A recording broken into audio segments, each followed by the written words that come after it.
Ce qui arrive est que, parce que c'est si commun, nous entendons si souvent des femmes étant abusées et nous lisons dans les papiers de femmes étant sexuellement violées, abusées dans leur maison ou assassinées, que nous avons tendance à le repousser.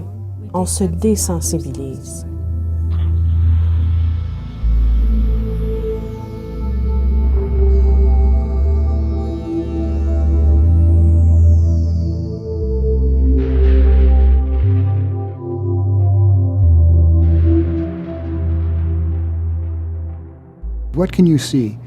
Qu'est-ce que vous pouvez voir pour vous donner un aperçu pour prévenir ceci dans votre communauté? C'est accablant. Ces décès, ces pertes, pas seulement aux membres de famille, mais à la communauté en général. Novembre est le mois de sensibilisation et de prévention de la violence faite aux femmes dans la province de l'Ontario. Et ce que nous voulons faire est d'éclairer la violence faite aux femmes pour que chaque personne dans cette ville, dans cette province et dans ce pays porte une grande attention aux atrocités de la violence faite aux femmes. J'encouragerais les gens que s'ils sont conscients de la violence dans une famille ou si vous êtes une victime de violence, vous devez le signaler. Ce qui devrait être l'endroit le plus sûr pour une femme, sa maison, est l'endroit le plus dangereux pour les femmes. Les femmes avec qui j'ai travaillé dans le passé dans ces cas, elles ont l'impression qu'elles sont prisonnières et cela fait partie du problème. En fait, nous avons 4 femmes qui se sont fiées à des hommes dans leur vie et ces hommes ont pris leur vie. Et Vanessa Boll était une jeune fille de 17 ans, plein de vie, plein d'énergie, avec un bébé nouveau-né. Elle était vraiment très unique. Quand Vanessa est entrée dans une pièce, il était comme si sa présence remplirait cette pièce avec la lumière. Il était très facile de s'entendre avec elle. Elle a touché le cœur de beaucoup de gens de beaucoup de différentes façons. Elle était très sociable. Elle serait la première à défendre quelqu'un si elle sentait qu'il était maltraité ou si c'était quelque chose qu'elle-même en ait cru. Elle était vraiment une combattante. Elle était très, très obstinée et elle retournait à l'école.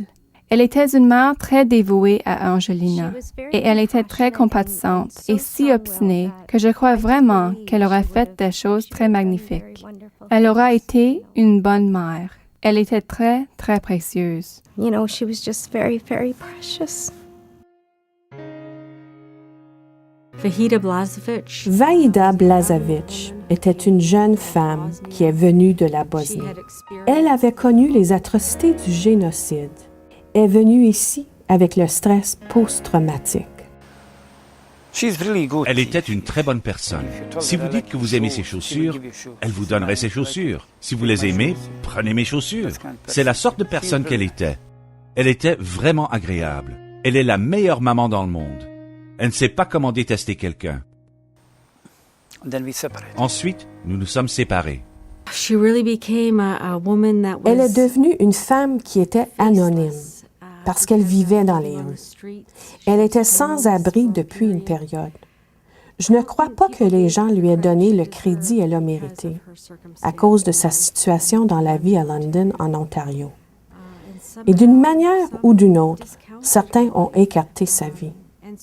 Et donc, au lieu de la protéger, certains ont passé devant elle et ne lui ont pas donné l'attention qu'elle a méritée comme être humain.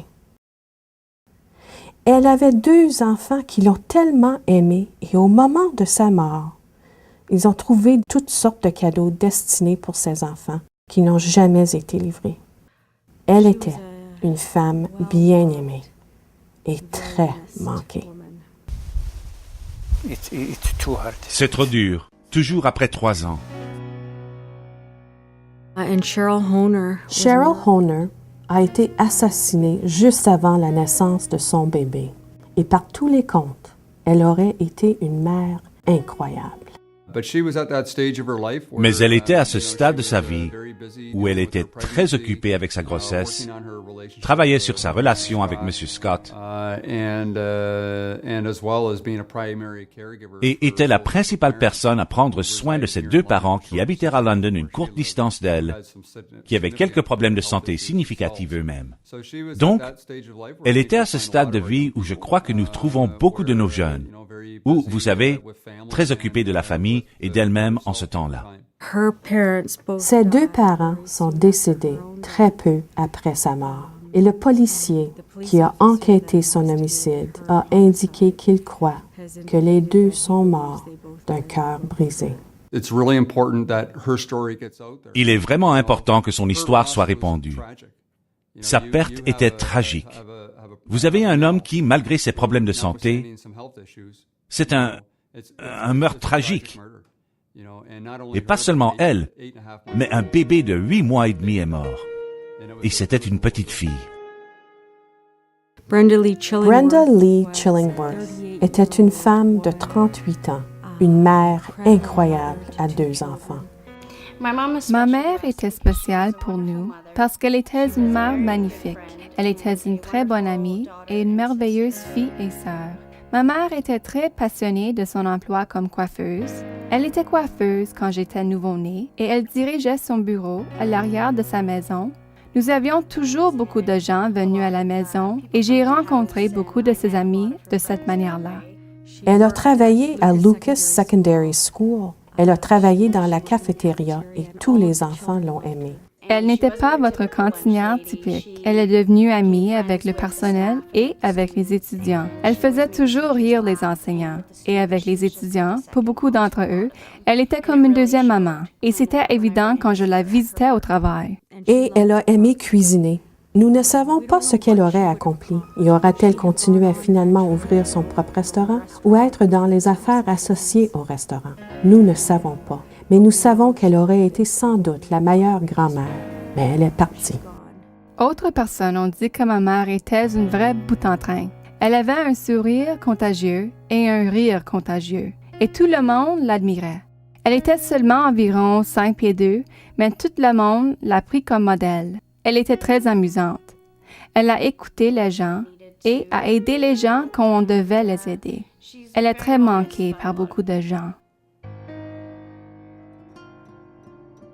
Donc, ceux-ci sont des êtres humains qui ont fait des contributions à la société et avaient beaucoup à donner et qui auraient continué à donner à cette société. Et beaucoup de membres de famille à qui nous avons parlé dans notre bureau m'ont dit que leur plus grande crainte est que ces femmes seront oubliées. Comme hommes, nous devons prendre responsabilité pour la violence dans la famille et nous devons instruire d'autres hommes que ce n'est pas acceptable, qu'il y a d'autres façons de résoudre ces problèmes. C'est notre but ultime que toutes les femmes dans cette communauté ont un lieu sûr pour aller. Et ce lieu sûr est leur maison.